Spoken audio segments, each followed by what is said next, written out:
السلام علیکم۔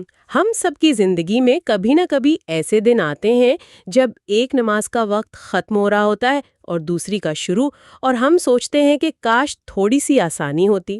آج ہمیں جو مواد ملا ہے وہ بتاتا ہے کہ یہ آسانی شاید دین کے شروع سے ہی اس کا حصہ تھی۔ آج ہم ایک ایسے موضوع پر بات کر رہے ہیں جس پر اکثر سوال اٹھائے جاتے ہیں: 5 روزانہ نمازوں کو 3 اوقات میں جمع کر کے پڑھنا۔ ہمیں کچھ ایسے ذرائع ملے ہیں جو اس سوال کا جائزہ لیتے ہیں کہ شیعہ مسلمان اپنی نمازیں جمع کیوں کرتے ہیں۔ تو آج ہمارا مشن اس عمل کے پیچھے موجود دلائل کو غیر جانبداری سے سمجھنا ہے۔ ہم یہ کھوج لگائیں گے کہ اس بارے میں قرآن پاک اور اہل سنت کی مستند ترین کتابوں میں کیا کہا گیا ہے۔ ہمارا مقصد کسی ایک سوچ کو صحیح یا غلط کہنا نہیں، بلکہ صرف ان ذرائع میں موجود معلومات کو سامنے لانا ہے۔ اور یہ گفتگو اس لیے بھی اہم ہے کیونکہ اس کا تعلق مسلمانوں کی عبادت کے سب سے مرکزی ستون یعنی نماز سے ہے۔ جو مواد ہمارے سامنے ہے وہ یہ ظاہر کرتا ہے کہ نمازوں کو جمع کرنے کا تصور کوئی نئی بات نہیں ہے، بلکہ ان ذرائع کے مطابق اس کی جڑیں اسلام کے بالکل ابتدائی دور سے جڑی ہیں۔ یہ سمجھنا کہ یہ عمل کہاں سے آیا اور اس کی بنیاد کیا ہے، ہمیں اسلامی فقہ کی گہرائی اور اس میں موجود مختلف آراء کو سمجھنے میں مدد دیتا ہے۔ ٹھیک ہے، تو آئیے اس گتھی کو سلجھاتے ہیں۔ بنیادی نقطہ یہ ہے کہ شیعہ مسلمانوں کے نزدیک 5 نمازوں کو 3 اوقات میں ادا کرنا ایک عام اور جائز عمل ہے، یعنی ظہر اور عصر ایک ساتھ اور مغرب اور عشاء ایک ساتھ پڑھی جا سکتی ہیں، جبکہ فجر کی نماز اپنے وقت پر ہوتی ہے۔ یہ ان کے لیے روزمرہ کا معمول ہے۔ جی، اس کے بالکل برعکس اہل سنت علماء کی اکثریت کا نقطہ نظر یہ ہے کہ ایسا کرنا عام حالات میں درست نہیں۔ ان کے مطابق نمازوں کو جمع کرنے کی اجازت صرف بہت خاص حالات میں ہے۔ جیسے کہ سفر؟ جی، جیسے سفر، شدید بارش، کوئی بیماری یا جنگ جیسے ہنگامی حالات۔ مطلب یہ ایک رعایت ہے، معمول نہیں۔ اور ان 2 آراء کے علاوہ ایک تیسرا نقطہ نظر بھی ہے جو اس سے بھی زیادہ سخت ہے۔ جی، بعض حنفی علماء ان مخصوص ہنگامی حالات میں بھی نمازیں جمع کرنے کی اجازت نہیں دیتے۔ ان کا یہ موقف عموماً اس اصول پر مبنی ہے کہ نماز کے اوقات بالکل متعین ہیں اور ان میں تبدیلی کی کوئی گنجائش نہیں، اس لیے وہ ان احادیث کی تشریح مختلف انداز سے کرتے ہیں جن میں نمازیں جمع کرنے کا ذکر آیا ہے۔ تو ہمارے سامنے 3 الگ الگ سوچیں آ گئیں، ایک جو اسے معمول سمجھتی ہے، دوسری جو صرف ہنگامی حالات کی رعایت سمجھتی ہے، اور تیسری جو اس کی گنجائش تقریباً نہیں مانتی۔ یہیں سے بات اصل میں دلچسپ ہونا شروع ہوتی ہے، کیونکہ جو مواد ہمیں ملا ہے وہ اس عمل کے جواز کے لیے کسی اور کی نہیں بلکہ اہل سنت کی ہی سب سے مستند حدیث کی کتابوں کا حوالہ دیتا ہے۔ یعنی یہ دلیل کسی اور مکتبہ فکر کی کتاب سے نہیں، بلکہ ان کتابوں سے آ رہی ہے جنہیں اہل سنت خود سب سے زیادہ مستند مانتے ہیں۔ یہ تو بہت بڑی بات ہے۔ بالکل، اور یہی اس بحث کا سب سے حیران کن پہلو ہے۔ یہ دلائل ان کتابوں سے پیش کیے جا رہے ہیں جنہیں اہل سنت کے ہاں سب سے زیادہ معتبر مانا جاتا ہے۔ تو پہلی حدیث جو ہمارے سامنے ہے وہ کہاں سے ہے؟ یہ صحیح مسلم سے ہے، اور یہ حوالہ کسی عام کتاب سے نہیں بلکہ صحیح مسلم سے ہے، جسے اہل سنت کے ہاں قرآن پاک کے بعد سب سے مستند کتابوں میں شمار کیا جاتا ہے۔ اس کے راوی عبداللہ ابن شقیق ہے، اور وہ جو منظر بیان کر رہے ہیں وہ بہت ہی غیر معمولی ہے۔ اچھا، وہ کیا منظر تھا؟ وہ بیان کرتے ہیں کہ ایک دن حضرت ابن عباس رضی اللہ تعالیٰ عنہ نے عصر کی نماز کے بعد خطاب شروع کیا، اور وہ اتنی دیر تک بولتے رہے کہ سورج غروب ہو گیا اور آسمان پر ستارے نظر آنے لگے۔ اس پر لوگوں میں بے چینی شروع ہو گئی اور انہوں نے کہنا شروع کر دیا، نماز نماز۔ واہ، کیا منظر ہوگا! ایک جلیل القدر صحابی رسول اللہ صلی اللہ علیہ وآلہ وسلم کے چچا زاد بھائی خطاب کر رہے ہیں اور لوگ انہیں نماز کے لیے ٹوک رہے ہیں۔ بالکل، اور پھر بنو تمیم قبیلے کا ایک شخص کھڑا ہوا اور وہ ضد پر آ گیا، مسلسل پکارتا رہا، نماز نماز۔ اس پر حضرت ابن عباس رضی اللہ تعالی عنہ نے جو جواب دیا وہ بہت سخت تھا۔ انہوں نے کہا، تیری ماں تجھے کھو دے، کیا تو مجھے سنت سکھاتا ہے؟ اور پھر انہوں نے مجمع کے سامنے اعلان کیا، میں نے رسول اللہ صلی اللہ علیہ وآلہ وسلم کو ظہر اور عصر اور مغرب اور عشاء کی نمازیں ایک ساتھ پڑھتے دیکھا ہے۔ یہ تو بہت ہی طاقتور جواب ہے۔ یہ صرف ایک ذاتی عمل کا دفاع نہیں تھا بلکہ وہ اسے براہ راست سنت رسول صلی اللہ علیہ وآلہ وسلم سے جوڑ رہے تھے۔ یہاں جو چیز سب سے دلچسپ ہے وہ اس حدیث کا سیاق و سباق ہے۔ یہ صرف ایک سادہ سا بیان نہیں تھا کہ میں نے آپ صلی اللہ علیہ وآلہ وسلم کو ایسا کرتے دیکھا، نہیں، بلکہ یہ ایک عوامی چیلنج اور تنقید کے جواب میں دیا گیا تھا۔ اس سے ظاہر ہوتا ہے کہ یہ عمل صحابہ کے درمیان معلوم تھا اور حضرت ابن عباس اسے سنت کا حصہ سمجھتے تھے، نہ کہ کوئی ذاتی فیصلہ۔ وہ گویا کہہ رہے تھے کہ تم لوگ جس چیز پر مجھے ٹوک رہے ہو وہ تو میں نے خود نبی اکرم صلی اللہ علیہ وآلہ وسلم سے سیکھی ہے۔ یہ ایک بہت اہم نکتہ ہے، لیکن کیا یہ کوئی ایک واقعہ تھا یا اس کی مزید مثالیں بھی ملتی ہیں؟ کیونکہ ہو سکتا ہے اس دن کوئی خاص وجہ رہی ہو۔ یہ ایک بہترین سوال ہے اور اس کا جواب ہمیں اگلی حدیث میں ملتا ہے جو اسی کتاب صحیح مسلم سے ہے۔ اس میں حضرت ابن عباس سے ہی روایت ہے کہ رسول اللہ صلی اللہ علیہ وآلہ وسلم نے مدینہ میں ظہر اور عصر اور مغرب اور عشاء کی نمازوں کو جمع فرمایا، جبکہ نہ کوئی خطرہ تھا اور نہ بارش ہو رہی تھی۔ اچھا، تو یہاں راوی خود واضح کر رہے ہیں کہ کوئی ہنگامی صورتحال نہیں تھی، نہ جنگ کا خوف، نہ سفر کی حالت، نہ ہی بارش جیسا کوئی عذر، یہ عام حالات تھے۔ جی، یہ حدیث معاملے کو اور زیادہ صاف کر دیتی ہے۔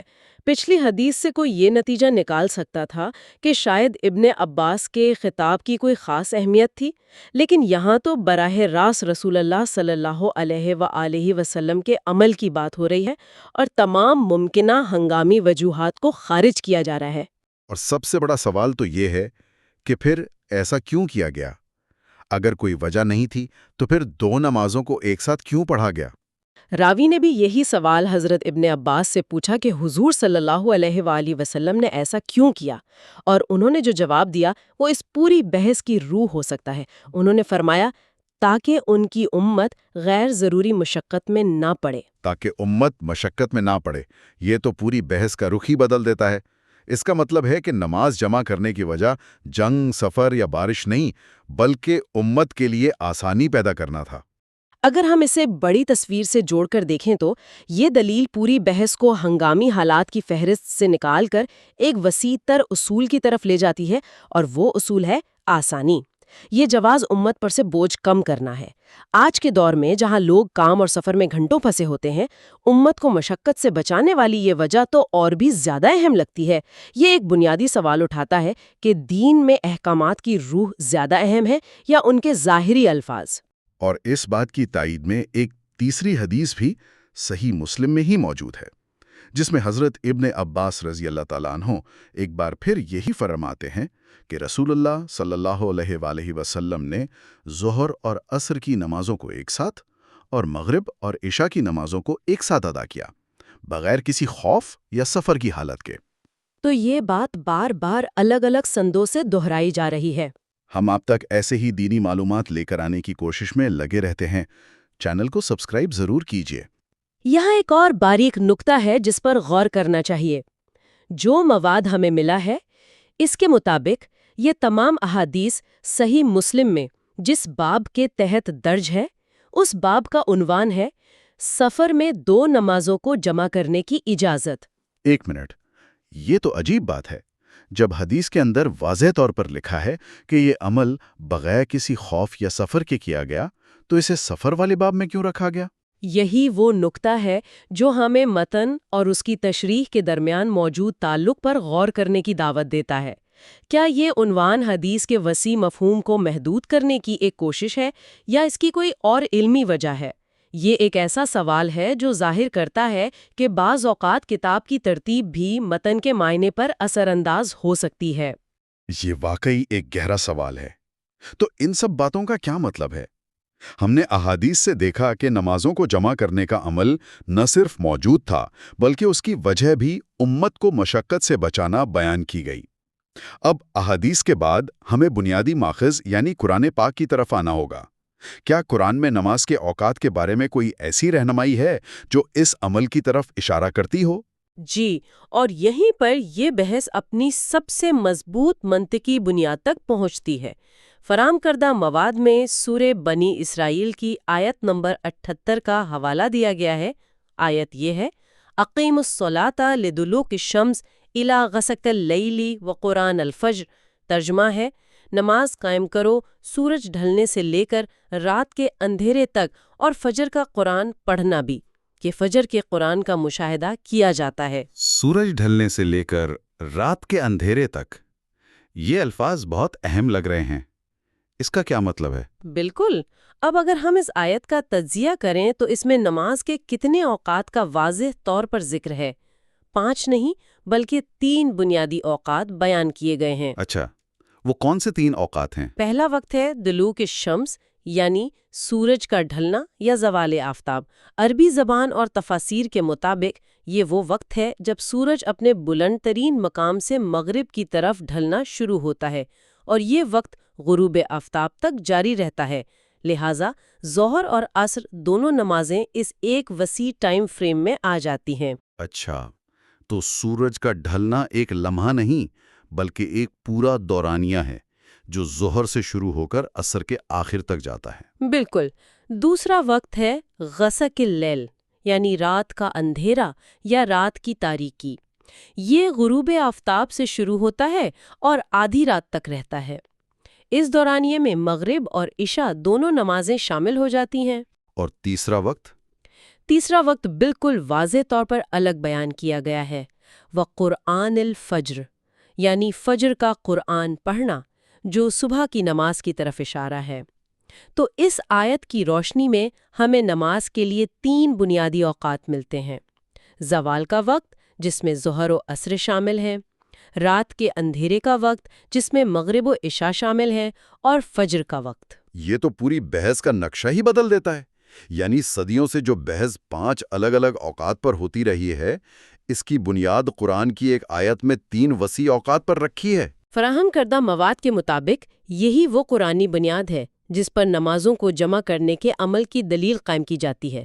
اس نقطہ نظر کے مطابق جو لوگ ظہر اور عصر کو جمع کرتے ہیں اور مغرب اور عشاء کو جمع کرتے ہیں، وہ دراصل اپنی نمازیں انہی 3 قرآنی اوقات کے اندر ادا کر رہے ہوتے ہیں۔ وہ نمازیں قضا نہیں کر رہے بلکہ انہیں ان کے مقررہ وسیع وقت کے اندر ہی ادا کر رہے ہیں۔ یہ تو بہت ہی واضح نقطہ ہے۔ تو اگر ہم آج کی گفتگو کا خلاصہ کریں تو ہم نے یہ دیکھا کہ نمازوں کو جمع کرنے کے عمل پر مسلمانوں میں مختلف آراء ہیں۔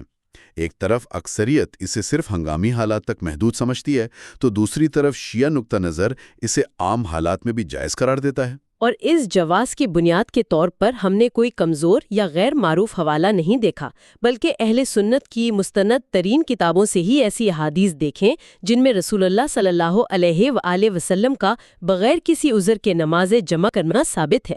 اور سب سے اہم بات، ان احادیث میں اس عمل کی وجہ امت کو مشقت سے بچانا بتائی گئی ہے۔ اور آخر میں ہم نے قرآن پاک کی سورہ بنی اسرائیل کی آیت سے یہ سمجھا کہ نماز کے لیے 3 بنیادی اوقات کا ذکر ملتا ہے جو اس پورے عمل کو ایک مضبوط بنیاد فراہم کرتا ہے۔ جی، اور یہاں سامعین کے لیے ایک آخری سوچ چھوڑ کر جاتے ہیں۔ آج کے مواد سے جو اہم ترین نقطہ ابھرتا ہے وہ صرف نماز کے اوقات کے بارے میں نہیں ہے، یہ اس بارے میں ہے کہ دین میں آسانی اور مشقت سے بچانے کا اصول کتنا مرکزی ہے۔ جو ثبوت ہمارے سامنے رکھے گئے ہیں وہ بتاتے ہیں کہ لچک اور آسانی کوئی جدید ایجاد نہیں بلکہ شاید دین کی اصل روح کا حصہ ہے۔ یہ ایک گہری سوچ کی دعوت دیتا ہے۔ دینی معاملات کے دوسرے پہلوؤں میں یہ آسانی پیدا کرنے کا اصول کس حد تک اہمیت رکھتا ہے، اور ایک فرد مخصوص ہدایات اور دین کے ان وسیع تر اصولوں کے درمیان توازن کیسے قائم کر سکتا ہے؟ یہ وہ سوال ہے جس پر غور کرنا ہمیں دین کی روح کو سمجھنے میں مزید مدد دے سکتا ہے۔ ہم آپ تک ایسے ہی دینی معلومات لے کر آنے کی کوشش میں لگے رہتے ہیں۔ چینل کو سبسکرائب ضرور کیجیے۔